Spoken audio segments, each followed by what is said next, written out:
This week's guest is Jamahl Augustine, a 24-year-old bass and guitar player from Birmingham who's been working within the industry for a year and a half. Jamahl is not only an incredible player with lots of knowledge to share, he is also somebody who places a huge focus on mental health, self-help and motivation in the content that he posts on his Instagram, which is something that I respect a lot and is honestly a huge reason as to why I wanted him on this podcast.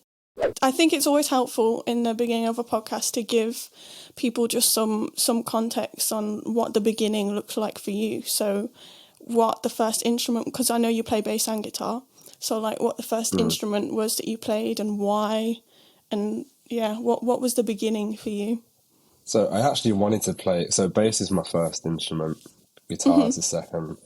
I actually wanted to play guitar first. But then actually, funny enough, before that, the very first instrument I ever wanted to play in life was saxophone. Don't ask why. I love saxophone. Yeah. I completely understand that. I completely get it. Sax is an incredible instrument.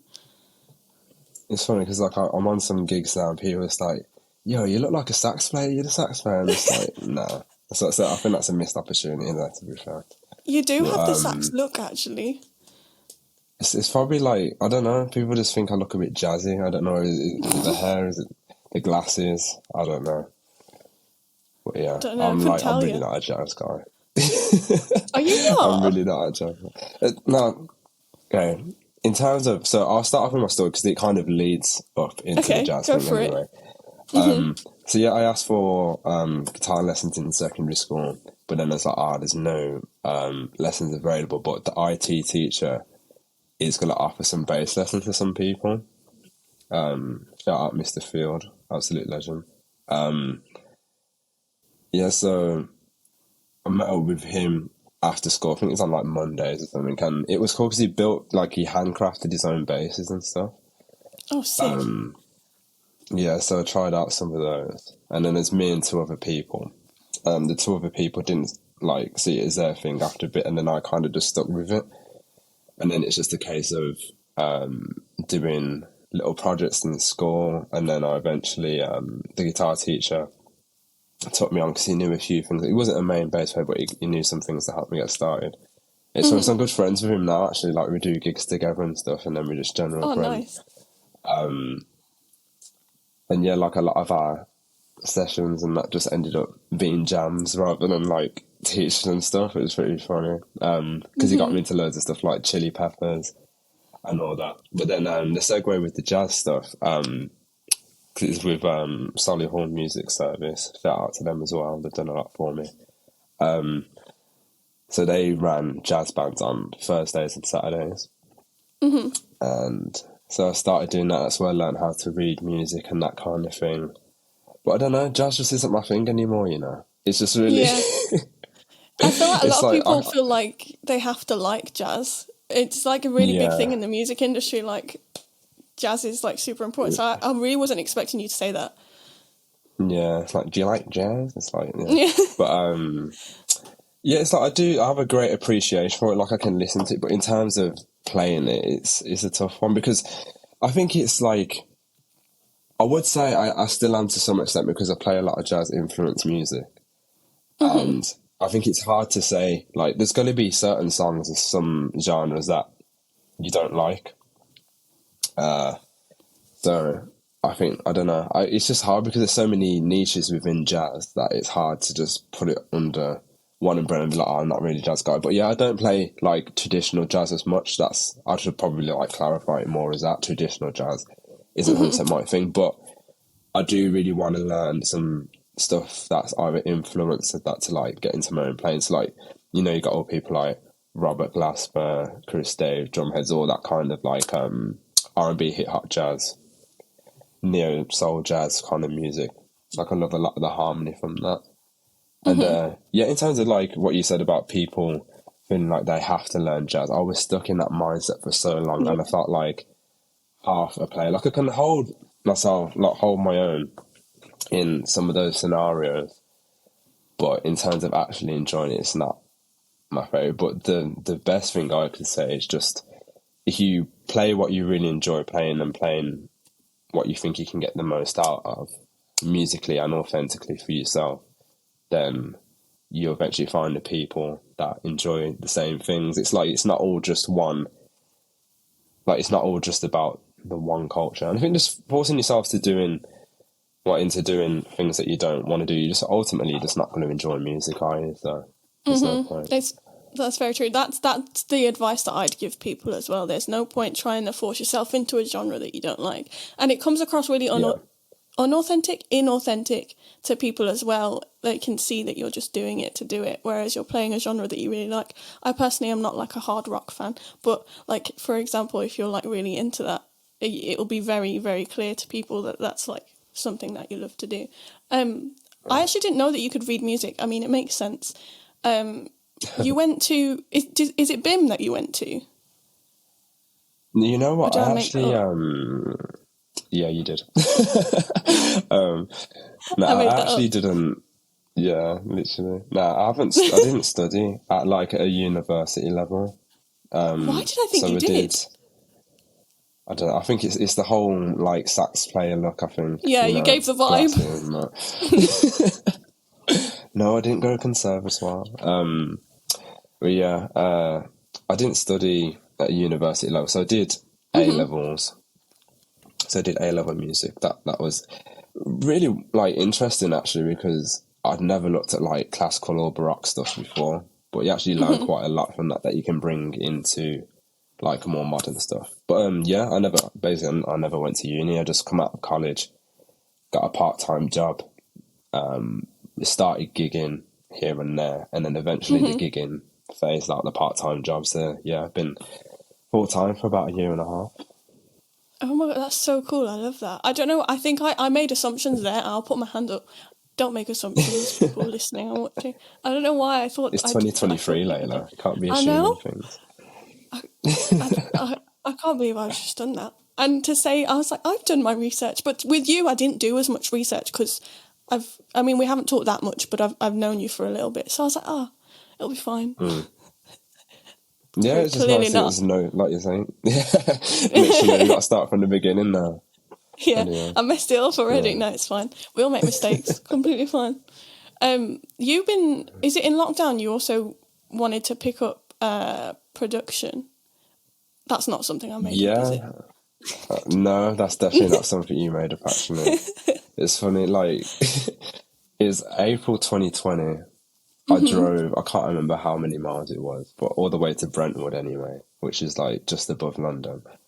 To pick up, like, it's funny, I'm sitting next to it right here. I don't use it anymore because this is recording on my MacBook, but this massive cheese grater 2009 like block computer that I started producing on.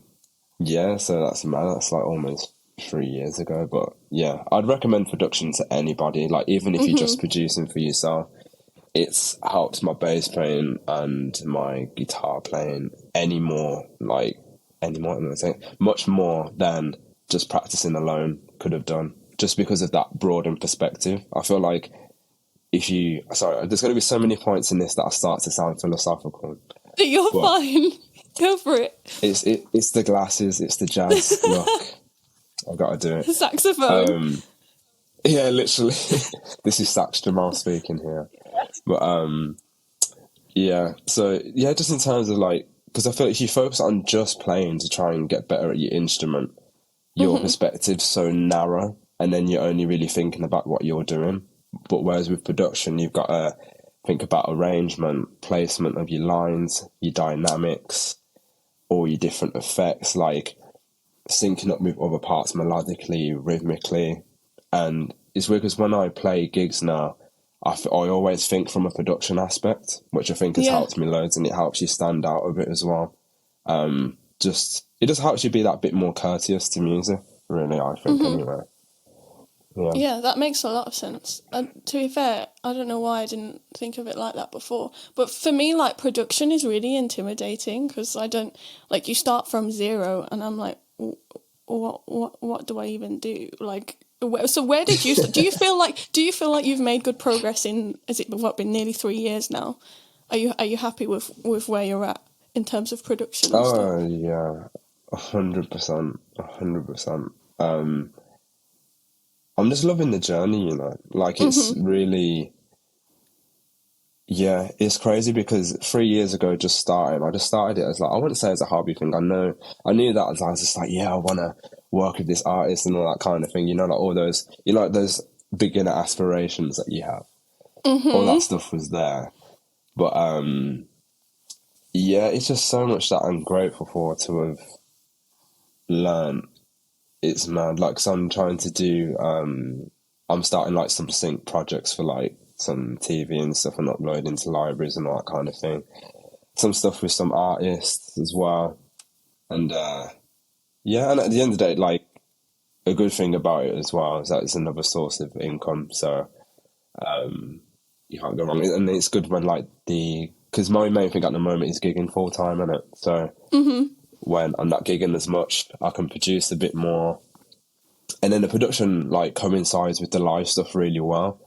Because if someone asks you to run tracks or program a set, create arrangements, I haven't done creating arrangements yet because that's a bit terrifying. That's a bit mad. It's a lot of work, but it's really rewarding as well. That like doing depends what kind of arrangement it is as well, because it's not all arrangement with like your what's it called, like those big string hits, like all those mad gospel arrangements and stuff like that. Orchestral hits, that's what it is. Yeah. It's not always about that, but yeah, just different skill sets. It's really good. It really helps intertwine like being an instrumentalist and playing live. I feel like for me, even though production is not my main source of income, my mentality within music, production's at the center. And then I've got like live playing and then practicing and stuff, like myself as an individual instrumentalist, and that production mindset's always in the middle. So if I don't see a mixtape from you by the end of this year, I'll be very disappointed. From me, I got a lot of work to do. I have a lot of work to do. No, I love that mindset though. That's bars like on the ground. Oh, honestly, I work with a guy on sponsorships, and he randomly WhatsApped me one day, and all it said on the WhatsApp was, "Leyla, can you rap?" And I looked at the message and I died. I was like, "Why are you asking me that?" Nah, but you can. You know you can. Yeah, I can. If you think you can do it. I'm putting myself in that mindset. Maybe I will. Maybe by the end of the year, I'll take that challenge. I'll put something out there. Yeah, maybe I make it comical. Bass for a bit. Yeah, well, forget bass. Yeah, bass or just is do out. both simultaneously. Maybe. Oh, can we talk about how flipping hard it is to play bass and like sing or do anything at the same time? I watched a TikTok earlier. And this girl, I think she said she was playing for 8 years. I can't remember her TikTok handle, otherwise I'll shout her out. And I also can't remember what song it was she was singing. But like she was playing such like an intricate line and singing vocals at the same time. I was like, whoa, like that's insane. I can't even. It's mad. Another person that's great at that is Esperanza Spalding. You ever checked her out before? I think I might have, I think she might be Brazilian. But she plays a lot of upright, and she's incredible. She'd be a great guest on this podcast. Actually, it's insane. I need more women actually, because I am yet to interview a woman. I'm really excited to do that because I think it'd be a really cool dynamic. But there's so many different topics you can go with that as well. It's interesting. I know you've already sent me some profiles, but you'll have to send me that one as well, and then. Oh yeah, for sure. I can set it up.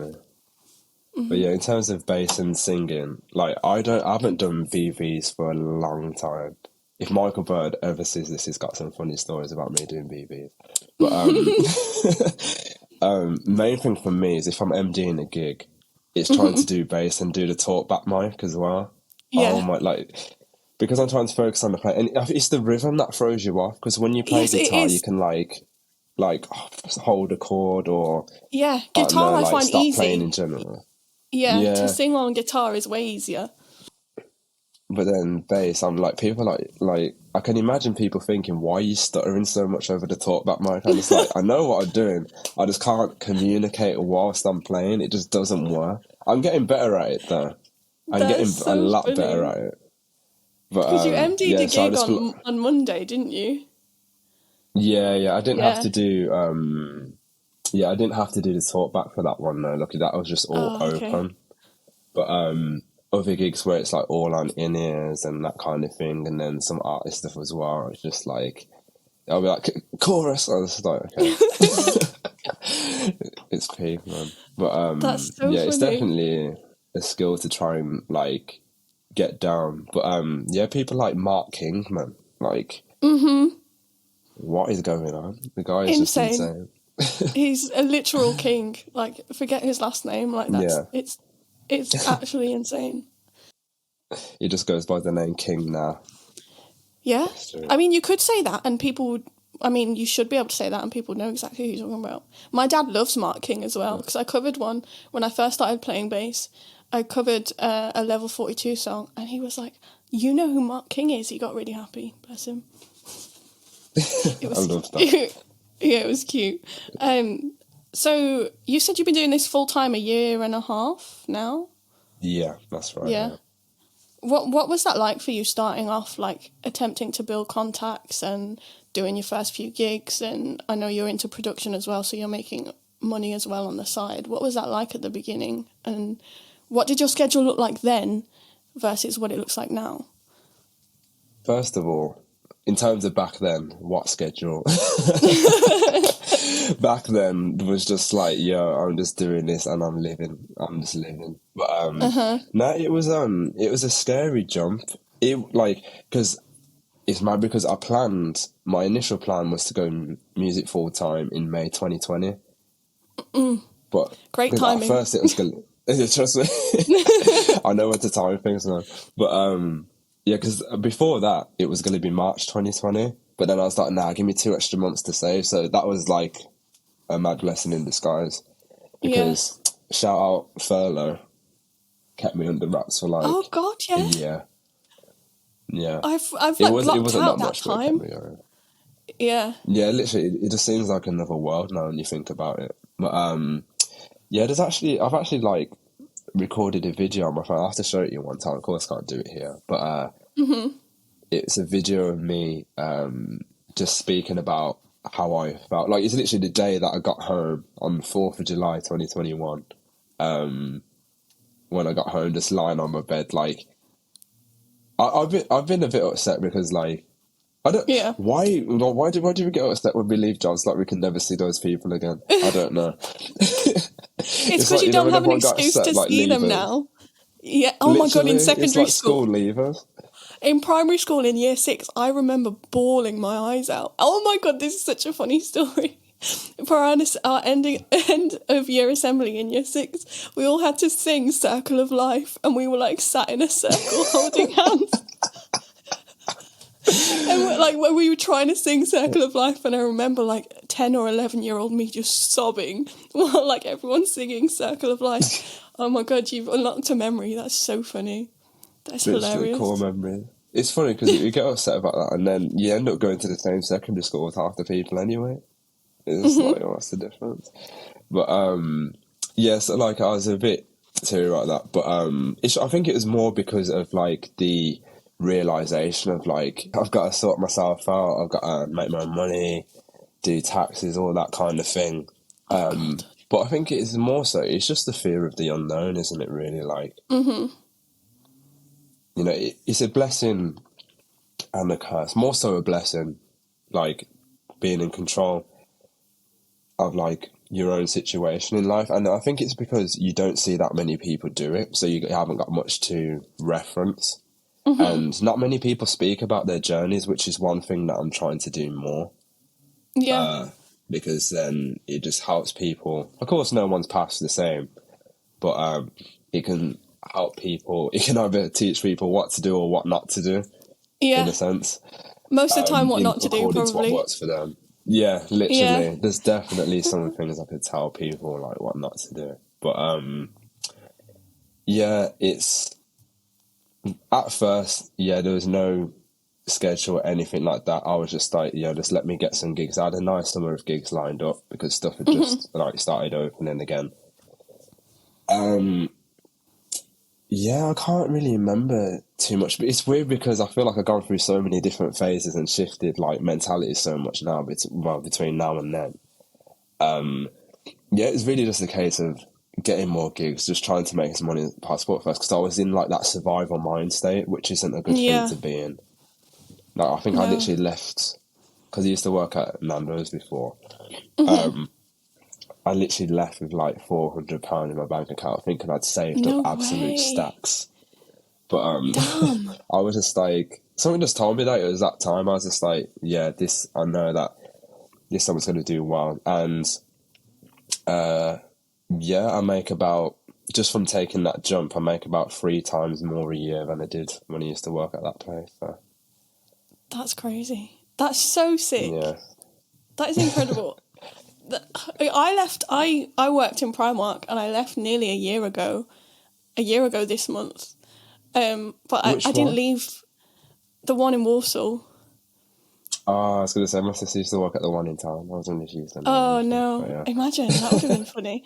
Yeah, but I did, because I worked up, I used to be just normal retail assistant, then I worked up to supervisor. And then it was weird because there was a girl that I knew from secondary school, and we went to secondary school in Handsworth, so I was really confused, but she came to work at that Primark, and then all of a sudden I was like her supervisor, and it was just a very weird time. But yeah, I left nearly a year ago this month, but that wasn't to do music full time, it was to finish the last year of my uni, and then when I finished that year, I'm now like doing this. I'm not making crazy money, but we're hoping that that's changing soon. University of Birmingham. I did an English degree, so it wasn't related to anything. No. Yeah, I probably won't ever end up using that degree. So it was the worst 3 years of my life, honestly.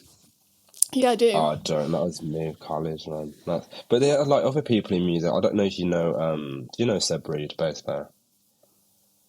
I don't think so. I'll show you Seb some of his Reed? Insta videos. It's a good friend of mine, and is like he's an insane player. But yeah, I think he's got like a history degree or something, and like he just does music. So yeah, all that those parts of the journey, like, they happen for a reason. You know what I mean? They do. Like I said, you either learn what to do from those things or what not to do. So. Okay, I want to go back to talking about gigs just for a little second, because I'm very intrigued. Sure, yeah. I don't gig, so when you're learning a set list for a gig, what is your process like? And I'm assuming now you've done so many gigs that a lot of the times there'll be set lists with repeated songs. So what's your, like, how do you approach that? It's a funny thing. I'm going to go off on a bit of a tangent here. Do it, it's fine. That's what I love doing. That's what I'm professional at. Yesterday, actually, it's funny because it's at a place called Albertschloss in town, and it was like a request-based night. So, oh, damn. Yeah, so the first set, like, the singers put together of like songs they know, and then you collect these cards during the sets, and then you make the set list out of like the requests that people have put through. Damn. So yeah, like, your repertoire needs to be somewhat decent, but yeah, the process with gigs, at first it started off for me, like, I used to do a lot of last minute depth stuff. So I kind of got really good at picking songs up quickly. But a good process, which I've kind of developed, that I'd advise people, if you've got a lot of stuff to learn within a few days, like, this is like the good way to do it. So say if you've got 3 days to learn songs, right? So if you've got 3 days and then the gig's on the 4th day, spend at least 1 day just listening to the tracks and not playing anything, because that internalization of the songs is so much more important than just playing along to it straight away, because that it doesn't, because it's almost like you're trying to force a memory of the song that isn't there yet. Yeah. And you'll actually do better. Well, I've found that I do better by, if I had the choice, I'd do better just listening to the songs and then having to play them, rather than just blasting for the songs and then having to play them. But yeah, that comes down to like ear training and all that kind of thing that I did a lot of. That's a really important thing as well. That's a really like crucial thing. And then, because I did some of that, like, I used to use this app for that, actually. That was really good. But then a lot of my ear training now came from doing a lot of the last minute stuff, literally sometimes getting songs on the spot. Like I said, like gigs yesterday, having to switch around set list last minute due to like change of singers, all that kind of thing. But yeah, the best process is spend a day at least just listening to stuff.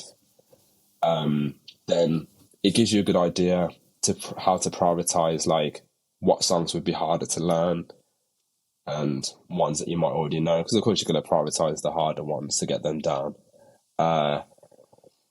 Yes, and then prioritizing those, making your notes, and double check. This is a huge one, right?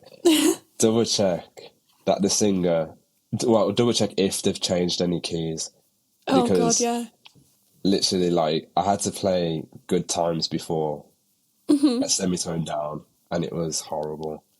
Oh my God. Like, it was, so you know it's like open E thing, right? Yeah, yeah. It's like luckily I play a 5-string, I wouldn't have been able to do it, or would have just tuned down. But, yeah, I had to play it on like the 4th fret of the low B, starting from there, and it just felt super weird. Oh, no. But, yeah, it's a bit grim. But, yeah, like, just double checking the keys as well. So if I was to make that more clear, just put it in like one foul swoop. Listen to the songs first, prioritize the harder ones, make notes, and double check the keys. That's a huge thing. And always don't be afraid to ask the MD questions, because the MD will always be great, because they'll see it as like, oh, they care about getting this right. Yeah. Rather than, because if you turn it to rehearsal and it's like you've had X amount of time, of course my example there was 3 days, but if you had X amount of time to learn songs and you haven't asked anything, and then it's just like, wow, it just shows that you've either just done it really last minute or something like that. And that's another thing as well. If you get given a song, like it's a thing that a track that you can fall into if you get songs a bit in advance. So say if you've got a couple of weeks to learn songs, listen to the songs as soon as you can, because if there's any questions, you want to get them out straight away. ASAP. Yeah, literally, just to save time, because there might be something that someone else has to go and sort, which they might not have time to do on the day of the gig or the rehearsal. So yeah, just listen to your songs as soon as, make sure everything's there according to a set list. So it's just an organisation thing, really, and just having that kind of clear strategy thing. But yeah, that took like a few years to kind of get into, just from realising what goes good in certain situations and what goes bad in certain situations, and then thinking, how could I make this better? And then, yeah. So it's just like trial and error. That's how I got that. But yeah. That's what I would recommend. I was talking for so long then. No. Why are you stressed? You're supposed to talk. This is your podcast. Talk for more. That's true. Literally, like I said to you, like before we started, like sometimes I'll just get rolling on it, and it's just Yeah, because you said before we started that we're both very chatty people. Literally, I didn't think you were going to. It's been 34 minutes already. Oh, it has? It has. And I still have quite a few questions. That's true. Because I'm not normally like, I don't normally talk loads. I think it's just when like, I know when people have common interest and stuff that you don't normally get to talk about that often. You just got like a massive like catalogue of things to say in it. So, yeah. Yeah, I totally get that. For me, it's context as well. Like, if I'm in the right context, like, I'm filming a podcast, I'm hosting a podcast, so I have to be chatty. But, like, in my everyday life, I'm really not really. I get even with my family, I get into these really weird moods where I'm, like, really chatty and, like, a bit annoying. Like, my dad's, like, tuned me out now if I'm, like, in my annoying moods. But then also I'll go back from 0 to 100 where I'm, like, hardly talking and in my own world. So yeah, I'm a bit confused by myself. That's just a human thing, though, isn't it? Yeah, I mean, I would have thought so, but that. Yeah, I don't know. I feel like I've been made to feel like it's not a normal thing. So I'm like, it just means you're versatile. It's fine. Yeah, thanks. You've put such a positive spin on one of my insecurities. I'm like, yeah. No, because think about it, like, especially in like a music professional world, right? There's going to be time, like, I always think, I've never done like a big, well, I say no, yet I haven't done like a tour bus thing or anything like that. But whenever I ask people about, because it's funny, people always think I'm going to ask them about, what was this stage like, but I always ask them about like the interpersonal relation side of things, like, what's it like hanging with so and so and so and so. But I always say, like, it's good to know when to, be that upbeat and outgoing. Not that this isn't me saying that you should change yourself according to like certain people and whatnot, but it's just knowing when people need their own space and when it's that time to be like party atmosphere, or whether people just wanted like it's a chill time, like, it might have been a long stressful day on the tour or something like that. And I think that's just a life thing as well. So just being able to be like, it's just showing, like, it's not like you're showing, it's basically just showing two different sides of your collective personality, you know what I mean? I think rather than just feeling like you have to be one or the other, because then you end up suppressing yourself, which is never a good thing at all. Yeah. No, you're very right. I think it's just because I feel like I need to be consistent in like my emotions, and I a lot of the times I'm not, but that's like, it just happens. Like sometimes I'm super hyper, and then like next time, like I don't want to engage in conversation. I need like me time. But you're right, it's all about like reading the room, because no one's ever at 100% of the time. Exactly. So yeah. If you think about it, like if emotions were consistent, there wouldn't be any emotions at all. Because emotions, it's about the contrast and the difference in how you're feeling and how you display how you're feeling. They're responsive. So emotions, I just think of it, it's like, exactly. It's just like, it's like a paint palette, you know what I mean? You just accentuate whichever ones you want to do. It might not be the right time to use that colour, but, it's still part of you in a sense, so, yeah. Leading on from what we've just been talking about, because I feel like it follows a similar theme, one of the reasons why I really wanted you in particular on this podcast wasn't just because you're, like, great at playing guitar and bass. You also are someone who puts out mental health and motivational content on your Instagram as well, which is something I don't see a lot of people doing. So I was really interested to kind of talk to you about that. Do you find filming those videos a vulnerable thing to do? Was there a point where you found it vulnerable? What's that like? Oh gosh, I feel like that was a lot. Yeah, but it depends on the topic. Depends how personal the topic is. Because there have been a lot of experiences and a lot of ups and downs that have led to me putting the information out that I can help people. So even though it seems like I'm talking about something simple, surface level, you should try this and try that, it's like those memories come back of times when you didn't know what to do. But I'm just like, if anything, that's even more reason to do it, you know what I mean? So someone doesn't have to go through the same struggles as I did. But yeah, it's like, I haven't done some recently just because I'm reformatting content and stuff. Like, there's a whole different way that I'm going to go about doing it. Like across different platforms and like personal brand and that kind of thing. I used to be really scared about it, but then I knew there's a reason why I wanted to do it. So that kind of like brought it out of me. You know what? I'm going to open my Instagram real quick and I'm going to look at the very first one that I did. Why didn't I think to do that? I'm disappointed in myself. As podcast host, I feel like I should have done that. We're going back a bit here now. Okay, let's have a look. You have to say what year it was in. Oh, gosh. Okay, so I did like, there's the little TikTok ones, which are just captions, right? But in terms of the first one of me actually speaking, it was September last year, actually. So it's still kind of recent. Yeah. And that was just the one about me saying too much, like, not saying too much, saying stuff about people being on their phones. That wouldn't be a new thing, would it? Me saying too much. Jesus Christ. Yeah, that was just the one about me talking about people being on their phones too much and that kind of thing. And yeah, that one was kind of okay because it was a bit more but even still, it's like as you're recording the different clips, it's like, what do I sound like? How are people going to take this? All that kind of thing.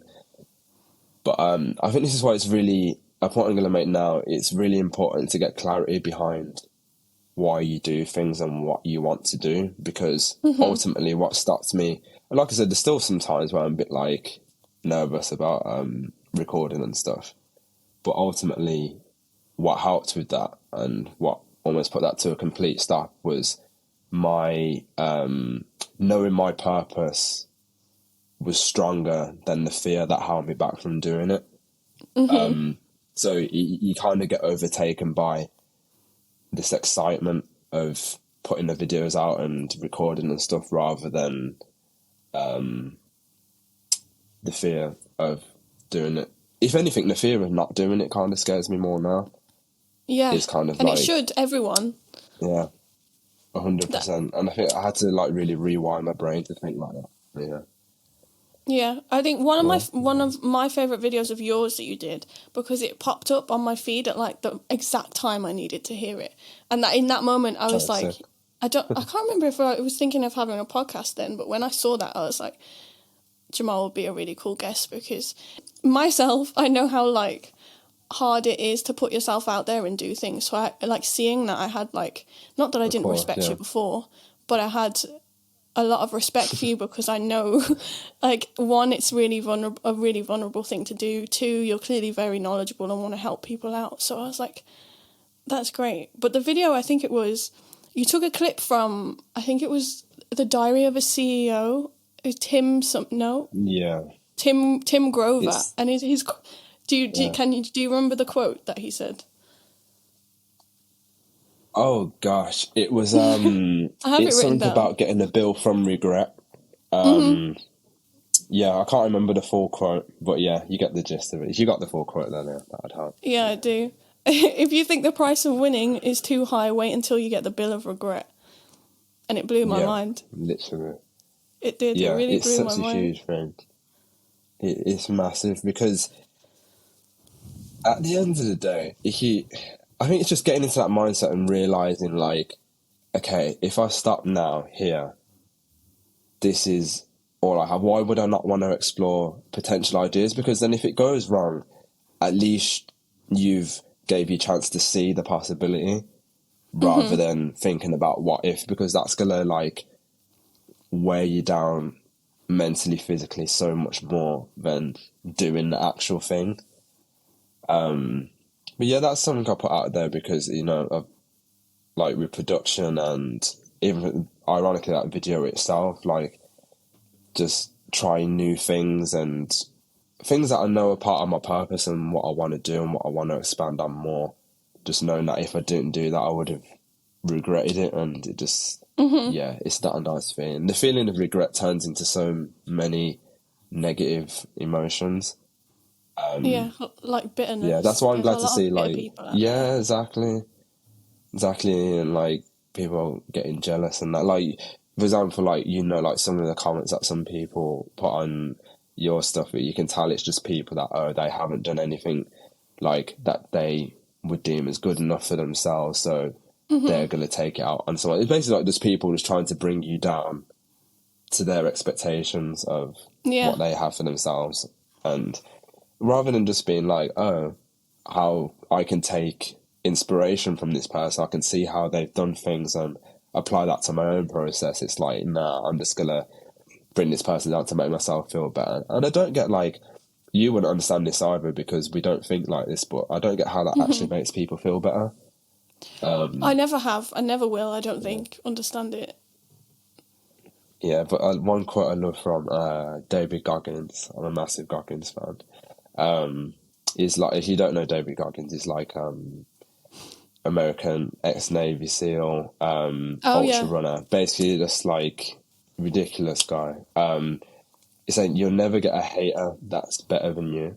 And if you think about it, it's actually true. Like, why has someone that's like done more than you and accomplished certain things gonna hate on you? They got no, because they're already like doing their thing that's probably on like the next level up. They've got no reason to like look down. And you get those people that it seems like they're on the next level, but mentally they're probably a level below. Because that's what it is, really. It's not, we got to stop looking at the physical so much. And I feel like that's why it's important to take time away from outer perspectives and look within and find out what it is that you really want, because I feel that that's when confusion and inner conflict comes from. It's from you knowing what you want, conflicting with what something from outside is telling you what you want. So yeah, that's something I had to do. I had to really sit back and think. I was just like, and it's thinking as well as like, it's an interesting viewpoint I have. Like, I just feel like, if I didn't have music, if I didn't have, say, this MacBook that I'm recording on, all these instruments that I'm so lucky to have, who would I be without that? And what kind of value could I still add without all these physical things? And that really helps a lot, because I was just like, yeah, I love music, and if anything, I can use my love for music to do what I want to do even more. If anything, music's just a tool to do that. Yeah, it saddens me to see that, like, so many people are stuck in the trap of, like, I wouldn't say not necessarily not knowing what they want to do, but just feeling unclear, more unsure about themselves or anything. And it is because of a lot of, like, outer perspectives. And just looking, basically what I'm trying to say is that you need to look within for your, not to get too spiritual or whatever, but you have to look within for what you really want out of life, rather than without, and with music without rather than out. Yeah. But yeah, that's the main point, really. I could go on forever, but I'm really not going to, because this is a podcast. If we were talking normally and people didn't have to listen to this, then I would carry on. You'd just be going and going and going. There's nothing wrong with that. Literally. But bringing it back to music, because of course most of these podcast listeners are going to be like people into music. I was literally thinking about this morning, thinking about like certain things I'd want to say before I come on this podcast. How working on my mindset and how I think and how I operate myself as a person has helped improve my playing in the literal sense, and in terms of me getting work way more than just practicing alone ever could. So I feel like it's very important to take that time out to work on yourself, or at least allocate the time to work on yourself alongside music. Because yeah, you'll find much more fulfillment in it that way, I think. Yeah, you definitely will. It takes a lot of inner work, and I mean, I've been trying to do it. Like, for me, confidence is one thing that I've really had to work on, just like within the last 6 months, and I'm still working on it to this day. But like you say, doing the inner work and understanding yourself and your motivations and the things that are going to get you to where you need to be, it takes a lot of work, and it's hard. A lot of people don't want to do it because it takes a lot of work, and I understand it, but it kind of needs to be done. But also, I feel like a lot of people have a fear of judgment, and I definitely did, and at times I still do. But like, was that something that you deal with or had dealt with? Like, how do you get over the fear of being judged? Yeah, I think it goes back to a similar thing what I was saying before. I think it's knowing your core principles and core values, like having a strong ground within yourself. Because if you don't know what that ground is, or you have no familiarity with that ground, it's easy for someone to knock you off. So like, imagine like if you've got a house, right? It'd be a lot easier for that house to get knocked down if the foundations weren't solid.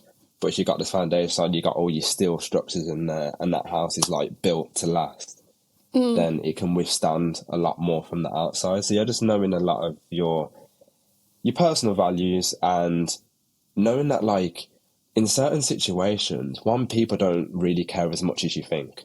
Yeah, it's which true. I find quite a lot. And so people cast judgment, and sometimes they don't even realise it. And then they probably won't even remember after a bit, because a lot of times those people that cast judgment, they have a habit of doing it. So they probably cast judgment on like 1,000 other people that day. And you think anything, that's just a reflection of them, and it's doing much worse for them than it is for you. 100%. And yeah, something like judgment, it's just a perspective. If anything, it just helps me realise it's like, like people have got their own stuff to deal with. And it's like, I'm happy with what I'm doing. If that person wants to judge me, that's on them. But I think for me, it's got to the point I don't think about it a lot anymore, because I feel like when you try and get to that point of not caring about what people think, at first you'll become like hypersensitive to it, because automatically you'll start analysing, thinking like, oh, what's this person thinking, this and that. But then when you kind of like suss it out, you're just like, oh, if anything, they're judging, it's just for a split second. Like I said, they either don't really care, it's out of habit, or they'll just forget anyway. And yeah, it's just like the enjoyment of what you do as well. It's just like, if I know that this brings me joy, and it's part of my purpose, then why am I going to let someone's like 2-second little niggly annoying thought stop like getting away with me doing that? Because like it's like just one bit of judgment can stop someone's like whole career, and it's sad that the people that are casting the judgment don't realise that. Sometimes they do though, but a lot of times you're right, they don't. Yeah, I think it's just realising your own core values and principles, and then realising that it's a reflection of the person that's casting the judgment and not you. And if anything, not to be completely... It depends how you define judgment as well. Like, not to be oblivious to all judgment, because some of it, you might be able to take on board. There might be certain... Like, I've had some people say really negative things to me before, but there's actually been a tiny bit of that in there that I could use. So not just to, like, throw it all... And if anything, it teaches you how to not say certain things. Yeah. Like... Yeah, you learn like from, the certain from thing, them. Yeah, exactly. And like, if there's a situation where you have to say something to someone, like someone asks for your opinion on something, it's like, oh, well, I know not to say it that way because that's how someone said it to me, and it made me feel a bit crap. So, it's just taking everything with them. Yeah, just learning from a learning perspective as well. I think, that's a huge thing. And just smiling at the person as well, because that annoys them. It does. kindness to horrible people will always win. I think for me, on the judgment thing, I think knowing that letting other people's opinions would stop me from getting where I need to be was enough for me to just not care anymore. Like I can actually say that I feel like I've gotten to a really good point now where I'm like, I know who I am, I know what I want, and it doesn't matter to me anymore. Like I'm also very aware that I'm sure there's people that will watch my content and be like, this girl's annoying, I don't like what she's doing. Like, I'm very aware that there are probably people out there that think those exact things, but I've gotten to a point now where I just don't care because I'm doing my thing. I feel like I'm doing well and I'm getting to where I need to be. So, but it does take a lot to get to that point. It really does. It does. It does take a lot. I feel like I've just casually been like, I just don't care anymore. But it does take a lot to get to that point. But it's a cool point when you get there, because now you feel a little bit like a little bit less untouchable. No, is it more untouchable? Does that make sense? More or less untouchable? Yeah. More untouchable. Yeah. You feel more untouchable now that you're like, just don't care. Do you have a 5-year plan? And that's a very specific, but I know a lot of people have like, this is where I want to be in 5 years. This is what I want to do. Is that something that you have? Not a 5-year plan, so to speak. I don't like to time constrain things so much, because I feel like, if anything, I like to put shorter lengths of time on things than longer, because then if you go past that shorter point of time, then... So basically, if I was to do, did you say 5 years? I wouldn't choose 5 years. I'd probably choose 2 years. Because then, if I miss that 2-year mark, I'll still attain stuff faster than the 5 years. I feel like 5 years is, like, with the amount that can change in 1 year, like 5 years, my goals might change within that time, and I don't want to be confined by this perspective that I have now. So yeah, I'll choose something smaller, like 1 or 2 years. So within the 2 years, I want to make, ideally, more money off of producing than I do off of gigging. That's a huge one for me. Yeah, and I feel like I want to do a lot more. I wouldn't call it necessarily self-help work, but I'd love to do more mentoring and maybe different talks to different, like, whether it's educational establishments or something like that. Yeah, that's in terms of like personal stuff. But in terms of music, I would have loved to have done like a decent like size tour by then, whether it's like European or international or something like that. But more so with music that I feel connected to, that I actually enjoy, rather than just being like, oh, I've done a tour, you know what I mean? Yeah, basically it's kind of like stuff that I'm doing now, but just like expanded on. So like just doing stuff on a lot bigger scale. Yeah, of course there's some like fitness aspirations and stuff in there as well. But yeah, just the main thing is just to provide more value, I think, in different ways, on different platforms, in different countries, hopefully live in some different places for a bit, like doing remote work and that kind of thing. Love that.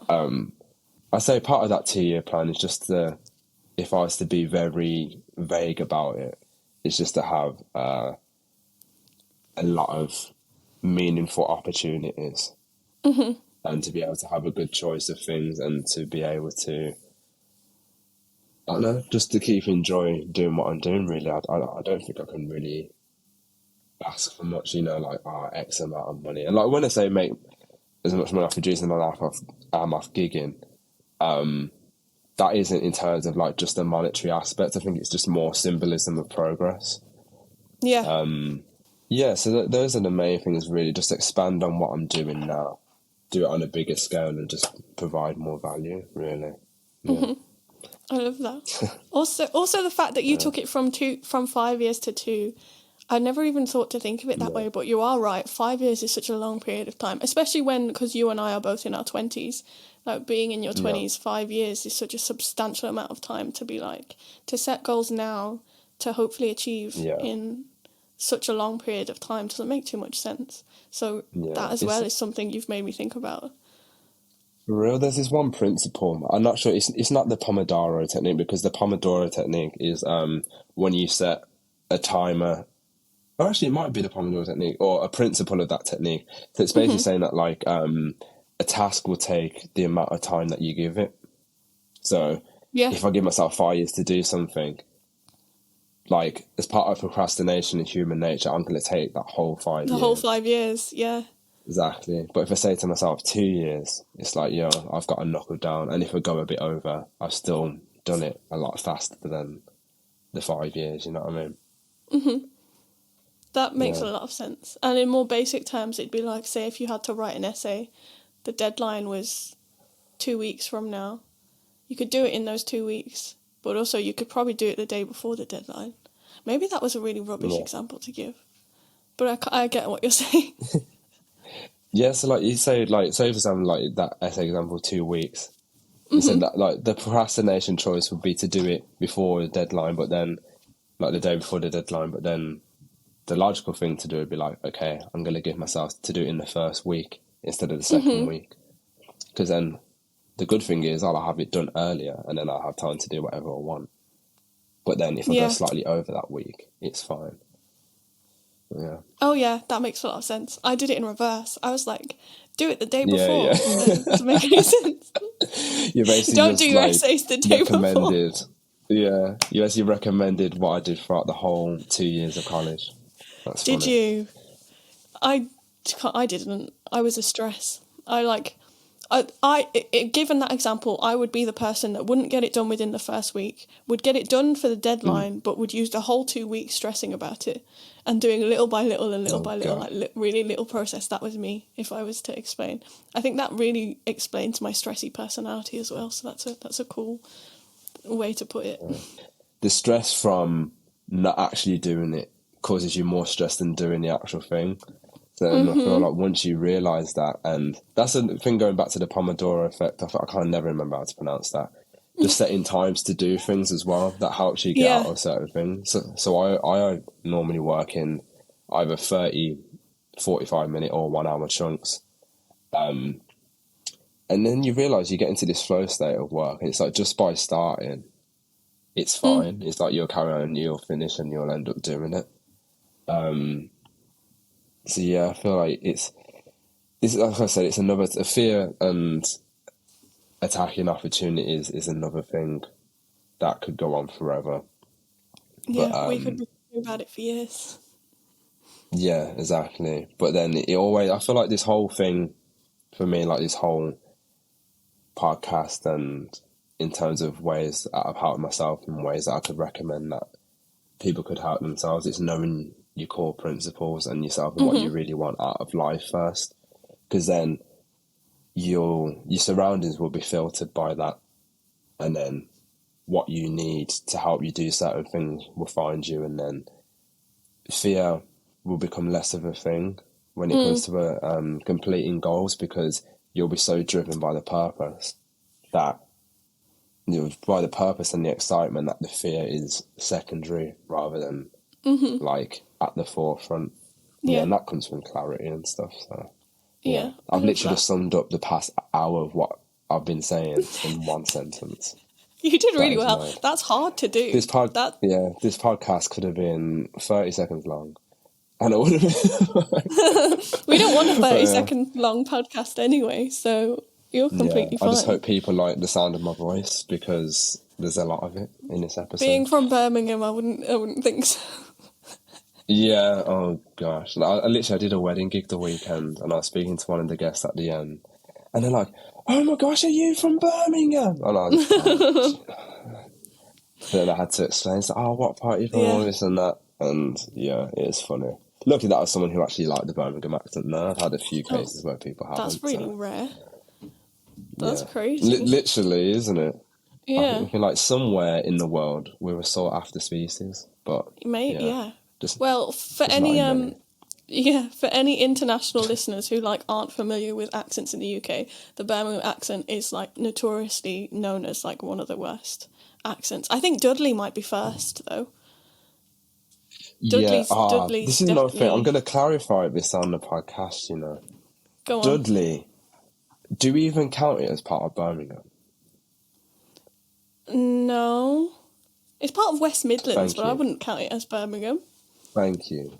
Because you know what it is, yeah?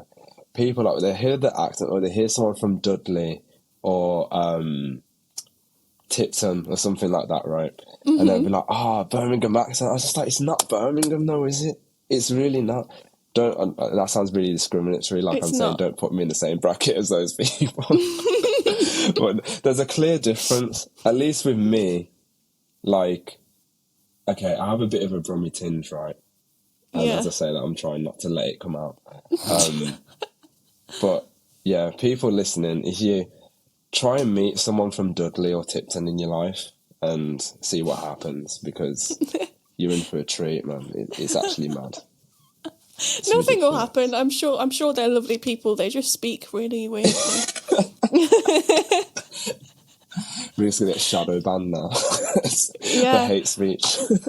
There's going to be a face... Yeah, we are. There's going to be a Facebook group made about us saying the Dudley haters. They're going to ban us from ever going to Dudley. Yeah. I mean, not that you make much difference. People with pitchforks and torches.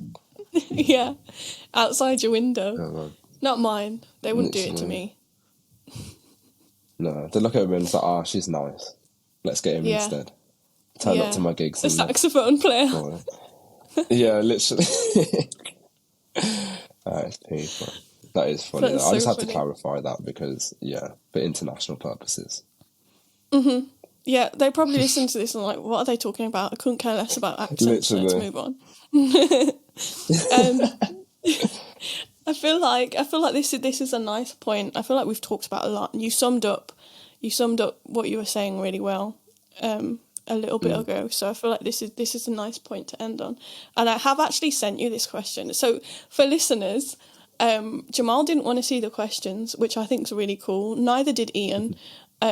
In my opinion, if I was a guest on a podcast, I would want to see the questions just so I could prepare myself. So I think it's really cool when people don't want to see them. But I did send him this one, and then when I sent it to him, he was like, I already knew the answer. I was like, oh. I was trying to be nice and warn you beforehand, and you were straight up like, no, I already knew my answer to that question.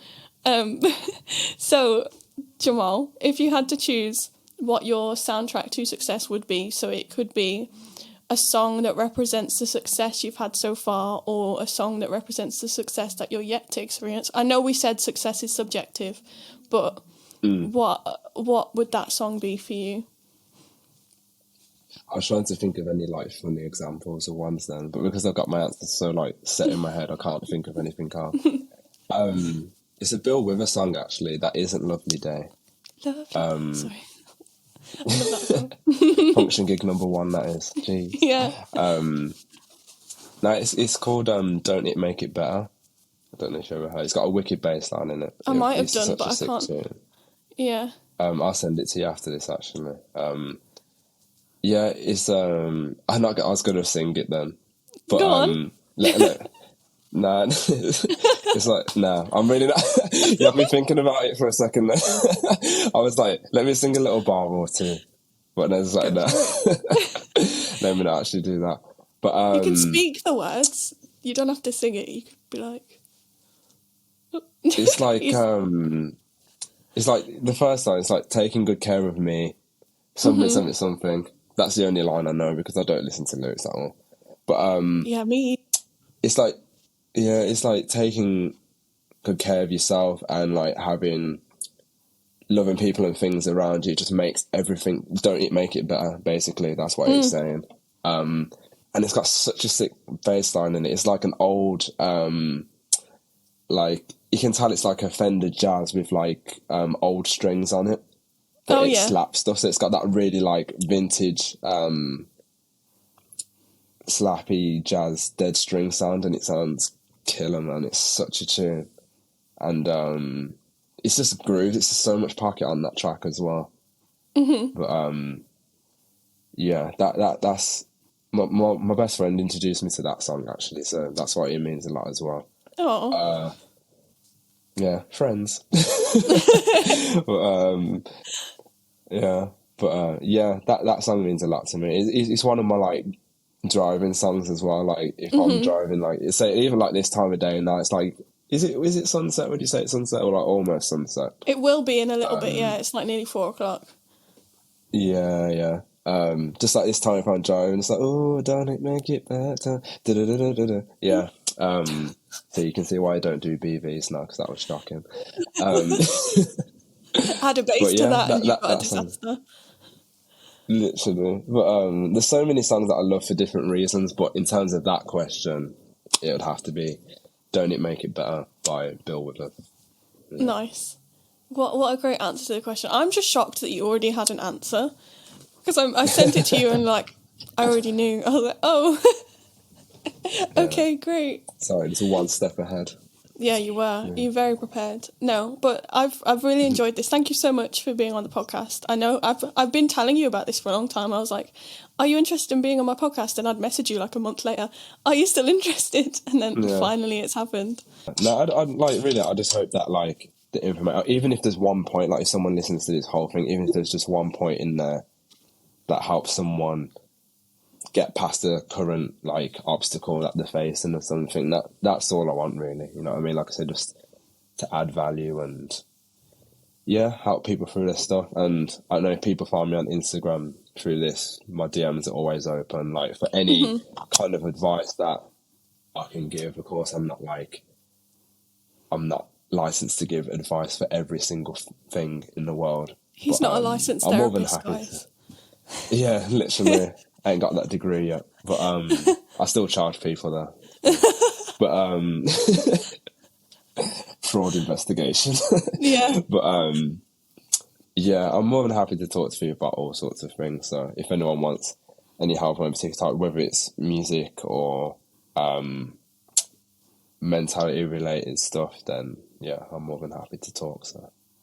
Yeah, no, you've helped me talking in this podcast anyway. You've really made me think, and there's a few things that I've taken away from. So there's no doubt that you've said something that's helped people listening as well. So yeah, thank you so much for being on.